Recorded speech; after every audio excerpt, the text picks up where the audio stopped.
those of us who are alive in America right now will turn out to be the generation that saw the high watermark of American rights and freedoms before they began to be withdrawn, starting with a woman's right to choose. And don't believe for a second that they aren't coming for our right to marry next. That's right. Absolutely. Is that the future we're headed to? Or will we see to it that that American story of unfolding rights and freedoms ever greater for the next generation, for my kids' generation, is a tradition that will continue because we stood up for it right here in the early 2020s? That's the story I want to tell them the moment they're old enough to ask. That's right.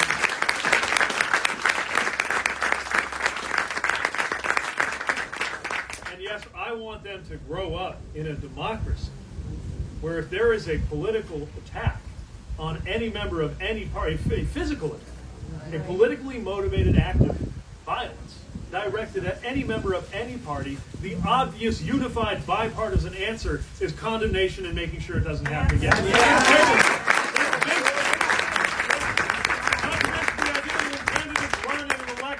They commit to abiding by the outcome of the election because the voters are in charge, not the politicians.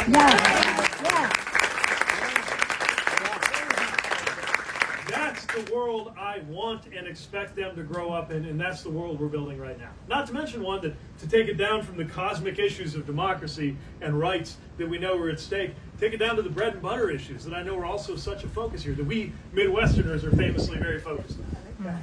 So don't listen to anybody who says, oh, well, it seems like you all want to talk about democracy and choice so that you don't have to talk about the economy. No, let's talk about the economy too. Let's talk about an economy where we prioritize job creation for everybody over tax cuts for corporations and the wealthy.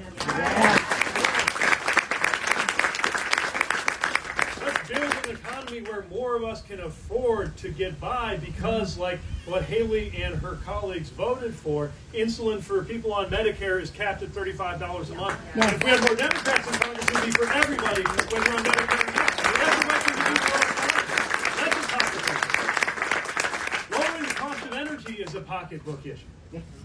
Making sure that Medicare can negotiate the cost of prescription drugs and saying no to Republican plans to put Social Security and Medicare on the chopping block. That's an economic issue where the American people agree with us. We just got to get out there and knock on those doors and remind them of what they already believe in. And that's where you come in. We've already won the argument. I mean, when it comes to policy, on every issue, Democrats, even Republicans, a majority of Republicans think that the wealthy aren't paying enough in taxes. A majority of Republicans think we ought to at least have background checks when it comes to keeping our kids safe. The majority of Republicans agree that my marriage counts just as much as anybody else's. Maybe not in Washington, but here in the U.S., here people get that. So we've already won on issue after issue. But it turns out, just because you won the argument doesn't mean you win the election. That's where you come in. Winning the election depends on reaching people who might vote and might not get around to it, might not remember what's at stake. So the thing I would urge you to consider to put people in touch with is not the what, not the idea, but the who. And you want to think about it too. I bet each one of you can think of who it is you're fighting for. For us, it's my two little beings, our boy and our girl. Maybe it's a relative of yours who I might have sat next to in the chow hall in Afghanistan, who's now going to be able to get benefits for burn pits because Haley and her colleagues and the president.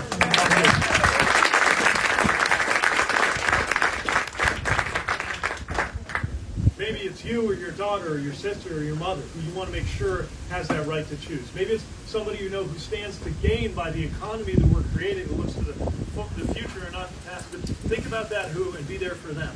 And try to make sure you draw out the people you're talking to on those doors, who it is that would motivate them to vote. Because if everybody votes, we win this thing walking away. It's not even close. So you can make sure everybody votes. So great. Thank you. And you're ready to do even more to make sure you guys have votes. You're ready to make everything vote. You're ready to knock on every door. You're ready to talk to every neighbor. Good. Because thanks to you, I'm going to think about this moment by this beautiful lake on Wednesday morning when the sun comes up and I'm placing a whole bunch of congratulatory phone calls over the state of Bloomfield.